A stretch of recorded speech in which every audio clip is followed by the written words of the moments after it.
படத்தோட ஸ்டார்டிங் சீன்லேயே 2 கிராமத்தை சேர்ந்தவங்க ஒருத்தங்க அடிச்சுக்கிறாங்க. நீ பெரியாளா நான் பெரியாளா அப்படின்னு சொல்லிட்டு நடந்த சண்டையில் ஒருத்தனை பொண்ணே போடுறாங்க. அப்புறம் என்ன சொல்லவா வேணும், அந்த கிராமத்தில் இருக்க எல்லாத்து மேலே கேஸ் ஃபைல் பண்ண அப்போதான் நம்ம படத்தோட ஹீரோ மோனோ அவனை காட்டுறாங்க. இவன் யாருன்னா அந்த கிராமத்தில் இருக்க வாத்தியாரோட பையன். அந்த வாத்தியாரும் அங்கே இருக்கிற கவுன்சிலில் போய் பார்த்து, என் பையனுக்கு இந்த பிரச்சனைக்கு எந்த சம்மந்தம் இல்லை சொல்ல என்னால் எதுவும் பண்ண முடியாது. இந்த பிரச்சனையிலேருந்து உன் பையன் தப்பிக்கணும் அப்படின்னா இந்த ஊர்லேயே இருக்கக்கூடாது, அவனை இந்த ஊரை விட்டு அனுப்பிச்சி விடுங்க அப்படின்ற மாதிரி சொல்லிடுறாரு. இதை கேட்டு அங்கேருந்து வர்ற நம்ம வாத்தியாரோ நம்ம பையனை அங்கேருந்து அனுப்பி விடலாம் அப்படின்னு சொல்லி முடிவெடுக்கிறாரு. ஆனால் நம்ம ஹீரோ மோனோவோ இங்கேருந்து போகிற மாதிரி இல்லை. அவங்க அம்மாவோட காலில் வந்து கதறான். இருந்தாலும் என்ன பண்ண முடியும், வேற வழி இல்லைன்னு சொல்லி அங்கேருந்து நம்ம வாத்தியாரோ நம்ம பையனை அனுப்பி வச்சிடறாரு. அங்கேருந்து கிளம்பி வர நம்ம ஹீரோ மோனோவோ எங்கே வர்றான்னு பார்த்தா ஜம்ஷெட்னு சொல்லிட்டு அந்த ஏரியாவில் இருக்க ஒரு பெரிய ஜமீன்தாரோட வீட்டுக்கு தான் வர்றான். ஆள் பார்க்கவே ஒரு சைக்கோத்தனமாக தான் இருக்காப்புல. இப்போ கூட பாருங்க, கையில் ஒரு கட்டரும்பை வச்சு விளையாடிட்டு இருக்காப்புல. அப்போ அங்கே வர நம்ம ஹீரோ மோனோவோ அப்பா அவங்கள பார்க்க சொன்னாருன்னு சொல்லி ஒரு லெட்டர் எடுத்து நீட்ட, அதெல்லாம் எடுத்து ஓரமாக வை, இப்போ வா வந்து என் கூட ஒரு கேம் விளையாடு அப்படின்னு சொல்லிட்டு அந்த கட்டெரும்பை வச்சு விளையாடிட்டு இருக்காங்க. என்னடான்னு பார்த்தா அந்த கட்டெரும்பு சாகக்கூடாதான், சாகாமல் 2 பேரும் பிடிச்சி விளையாடணுமா, அப்படி ஒரு கேமு. ஒரு கட்டத்தில் இவங்களோட தொல்லை தாங்க முடியாமல் அந்த கட்டெரும்பு செத்து போக இதை பார்க்க நம்ம ஜம்செட்டோ செம்ம காண்டாயிடுறாப்புல. நான் உங்ககிட்ட என்ன சொன்னேன், கட்டெரும்பு சாகக்கூடாதுன்னு சொன்னேன், ஆனால் நீ கட்டெரும்பை கொன்னிட்ட, ஒரு உயிரை கொள்றது தப்பு இல்லையா, தப்புக்குண்டான தண்டனை உனக்கு இருக்கு அப்படின்னு சொல்லிட்டு உன்னோட துணிமணி எல்லாத்தையும் கழட்டு அப்படிங்கிறாரு.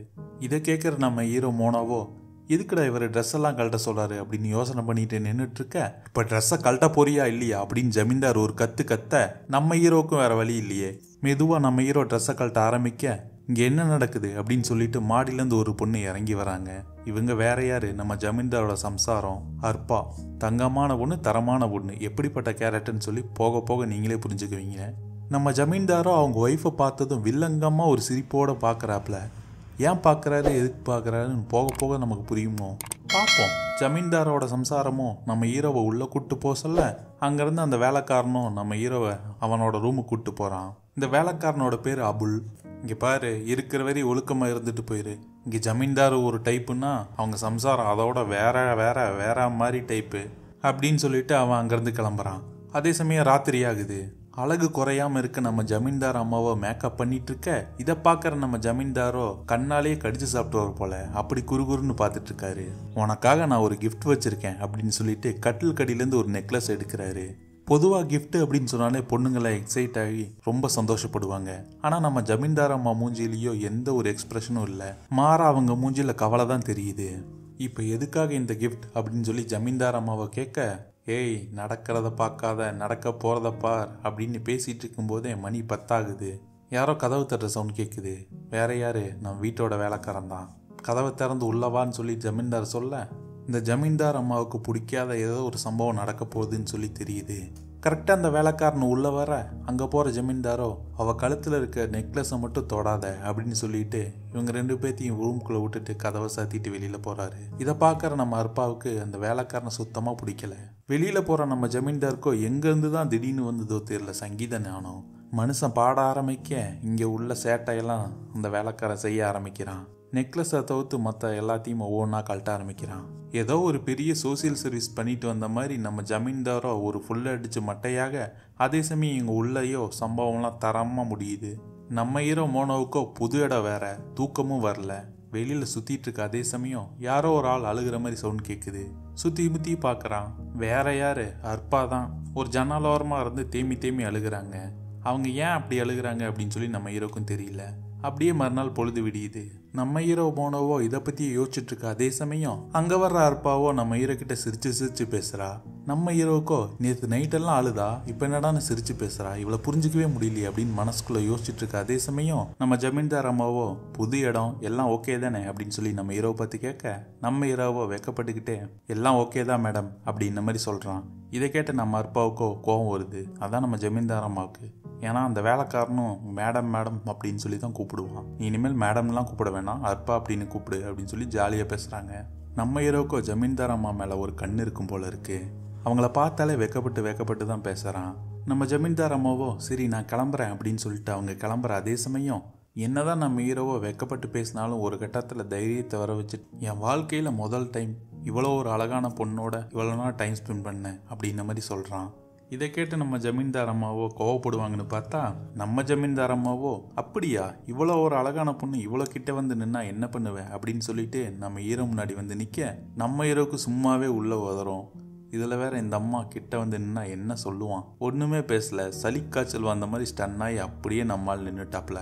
நம்ம ஹீரோ இப்படி நிற்கிறத பார்த்து நம்ம அற்பாவோ விழுந்து விழுந்து சிரிக்கிறாங்க. நம்ம ஜமீன்தார் அம்மாவுக்கும் உள்ள ஏதோ ஒன்று இருக்கும் போல இருக்கே. நம்ம ஜமீன்தார் அம்மாவும் நம்ம ஹீரோவும் பேசிகிட்டு இருக்கிறத நம்ம ஜமீன்தார் மேலே மாடியிலேருந்து பார்த்துட்டு தான் இருக்காரு. நம்ம அற்பாவை திருப்பி வீட்டுக்கு வந்ததும் சிறப்பான தரமான சம்பவமாக நம்ம ஜமீன்தார் கூப்பிட்டு போய் செய்வார்னு பார்த்தா அட நீங்கள் நினைக்கிற மாதிரி சம்பவம் இல்லைங்க, இது வேற சம்பவம். மனுஷன் கையில் கிடச்ச ஒரு சாட்டையை வச்சு அடி அடின்னு அடிக்கிறாப்புல இந்த ஜமீன்தார் அம்மாவை. அந்த அம்மாவுக்கு இது என்னமோ பழக்கப்பட்டதான் போல இருக்குது. நமக்கு தான் இது புதுசாக இருக்குது. இந்த ஆள் என்ன சைக்கோ பார்த்தா, கட்டெரும்போட வளர்றான், புதுசாக வந்தவன் ட்ரெஸ்ஸை கல்ல சொல்கிறான், நேற்று நைட்டு அப்படி இப்போ இப்படி. இவனை புரிஞ்சுக்கவே முடியலையே. இவனை பற்றி புரிஞ்சுக்கணுன்னா நம்ம அற்பாவை பற்றி தெரிஞ்சுக்கணும். அதுதான் நம்ம ஜமீன்தார் அம்மாவை பற்றி தெரிஞ்சுக்கணும். நம்ம அற்பாவோட அப்பா அம்மாவோ சின்ன வயசில் இறந்து போக சொந்தக்காரங்க வீட்டில் தான் நம்ம அற்பா வளர்கிறாங்க. அற்பாவை வளர்ந்து 18 வயசு ஆனதும் இந்த சொந்தக்கார நாய்களோ விற்கக்கூடாத இடத்துல அற்பாவை வித்துடுறாங்க.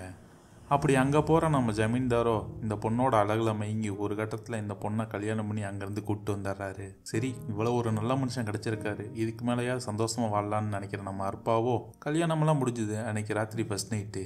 நம்ம ஜமீன்தாரோ இன்னைக்கு வியாழக்கிழமை, எங்கள் சாங்கி எப்படி இன்னைக்கு எதுவும் பண்ணக்கூடாது அப்படின்னு சொல்லிட்டு அங்கேருந்து போக நம்ம அற்பாவோ சரி ஒரு வேளை அவங்களோட சாங்கியமாக இருக்கும் அப்படின்னு சொல்லிட்டு விட்டுறாங்க.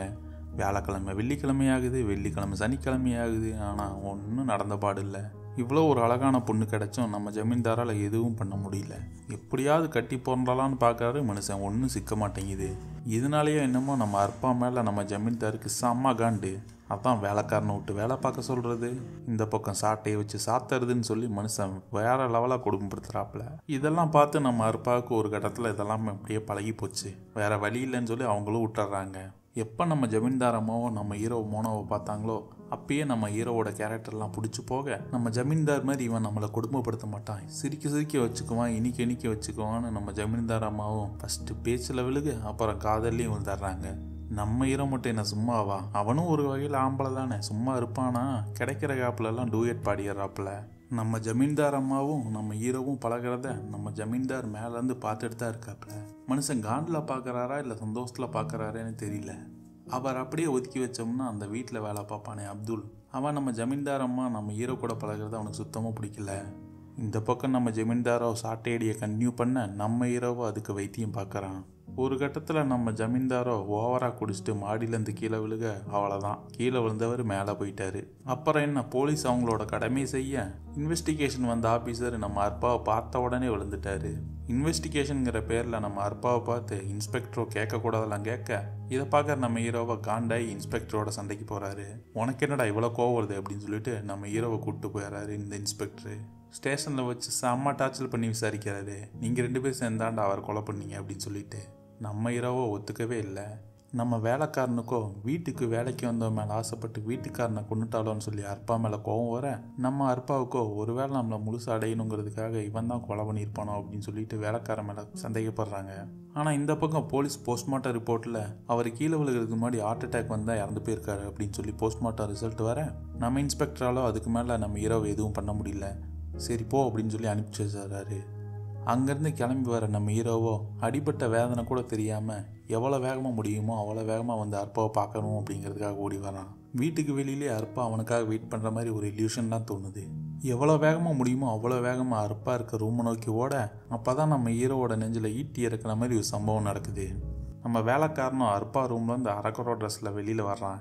இதை பார்க்குற நம்ம ஹீரோவுக்கு என்ன சொல்லுவான். அந்த வேலைக்காரனும் நம்ம ஹீரோவை பார்த்துட்டு பாவமே அப்படின்னு சொல்லிட்டு அங்கேருந்து ஓடி போயிடுறான். உள்ளே வர நம்ம ஹீரோவை பார்த்ததும் அரப்பா ஓடி போய் கட்டி பிடிக்க, ஏண்டி அவங்க கூட சேர்ந்து என்ன ஏமாத்த பார்க்குறியா அப்படின்னு சொல்லிட்டு நம்ம ஹீரோவோ நம்ம அரப்பாவோட கழுத்தை பிடிச்சி நெரிக்க, நீ தப்பாக புரிஞ்சிட்ருக்க, இனிமேல் நீ எந்த கெட்டணத்தோடையும் என்கிட்ட வராத அப்படின்னு சொல்லிட்டு அந்த வேலைக்காரனை வெளியே தான் தள்ளினேன், அந்த சமயம் தான் நீ வந்த அப்படின்னு அரப்பா சொல்கிறாங்க. ஆனால் இதெல்லாம் நம்ம ஹீரோ கேட்குற மைண்ட் செட்டில் இல்லை. இவ்வளோ நேரம் நார்மலாக இருந்தவன் இப்போ சைக்கோத்தோணத்தோட உச்சத்துக்கே போயிட்டான். நம்ம அரப்பாவோட கழுத்தை நெரிச்சு மூச்சு நிற்கிற வரி நசுக்கி கொலை பண்ணுறான். நம்ம ஹீரோவை ஏன்டா இப்படி திடீர்னு சைக்கோத்தோணம் பண்ணுறான்னு பார்த்தா, ஏன்னா நம்ம ஹீரோவை பற்றி நம்ம கொஞ்சம் தெரிஞ்சுக்கணும். அப்போ தான் நம்ம ஹீரோ எவ்வளோ பெரிய சைக்கோ அப்படின்னு சொல்லி நமக்கு புரிய வரும். நம்ம ஹீரோ ஊரில் ஒரு பொண்ணை லவ் பண்ணான், அந்த பொண்ணும் நம்ம ஹீரோவை லவ் பண்ணிச்சு. ஆனால் ஒரு கட்டத்தில் நம்ம ஹீரோவோட சைக்கத்தனம் வெளியே வந்ததும் இவனை கழட்டி விட்டுட்டு வேற ஒரு பையனை பார்த்து கல்யாணம் பண்ணிடுச்சு. ஆனால் நம்ம ஹீரோ தான் சைக்கோ வச்சே, சும்மா விடுவானா? அந்த பொண்ணோட ஹஸ்பண்டை கொலை பண்ணி அந்த பொண்ணு படுற கஷ்டத்தெல்லாம் பார்த்து சந்தோஷமா இருந்தான். ஆனால் இதில் ஒரு பிரச்சனை ஆயிடுச்சு. அதாவது நம்ம ஹீரோ கொலை பண்ணதை ஒருத்தன் பார்த்துட்டான். இவனை விட்டு வச்சா பின்னாடி நமக்கு பிரச்சனை வரணும்னு முடிவு பண்ணுற நம்ம ஹீரோவோ அவனையும் கொலை பண்ணிடுறான். அவன் வேற யாரும் இல்லை, படத்தோட ஸ்டார்டிங் சீனில் 2 ஊரை சேர்ந்தவங்க சண்டை போடும்போது ஒருத்தர் இறந்து போவான். அவனை கொலை பண்ணது வேற யாரும் இல்லை, நம்ம ஹீரோ தான். ஆனால் கொலையும் பண்ணிட்டு எனக்கு இதுக்கு சம்மந்தம் இல்லைன்னு சொல்லி ஊரை விட்டு போக மாட்டேன், காலில் வந்து கதறுவான் பாருங்க. அதெல்லாம் ஓவர் ஆக்டிங். அது மட்டும் இல்லாமல் நம்ம ஜமீன்தாரை போட்டு தள்ளது சாத் நம்ம ஹீரோ தான். நம்ம அரப்பாவை கல்யாணம் பண்ணணும்னா தடையாக இருக்கிறது வேற யாரு? நம்ம ஜமீன்தார் தான். அவர் மேலே ஏறி நின்று ஹார்ட் அட்டாக் வர மாதிரி செஞ்சு அவர் இறந்ததும் பாடி எடுத்துகிட்டு போய் மாடியிலேருந்து கீழே போட்டு கொலை பண்ணது நம்ம ஹீரோவே தான். நம்ம ஜமீன்தார் தான் ஒரு சைக்கோன்னு பார்த்தா நம்ம ஹீரோ அதை விட பெரிய சைக்கோவாக இருப்பான் போல. நல்ல மாப்பிள்ளை கிடச்சிட்டான், இதுக்கு மேலே சந்தோஷமாக இருக்கலான்னு முடிவு பண்ண நம்ம அரப்பாவோ வந்தவன் ஒரு சைக்கோன்னு தெரிஞ்சு நம்ம ஹீரோ மேலே ஆசைப்பட்டா நம்ம ஹீரோ அதை விட ஒரு பெரிய சைக்கோ. இப்படி 2 சைக்கோங்களுக்கு மத்தியில் மாட்டிட்டு கடைசியில் அரப்பாவோட உயிர் போனதான் மிச்சம். இப்படியே காட்டி இந்த படத்தை முடிக்கிறாங்க. இந்த படம் உங்களுக்கு ரொம்ப பிடிச்சிருந்துச்சுன்னா ஒரு லைக் பட்டனை தட்டி விட்டு நம்ம கொஞ்சம் சப்போர்ட் பண்ணுங்கள். தேங்க்யூ.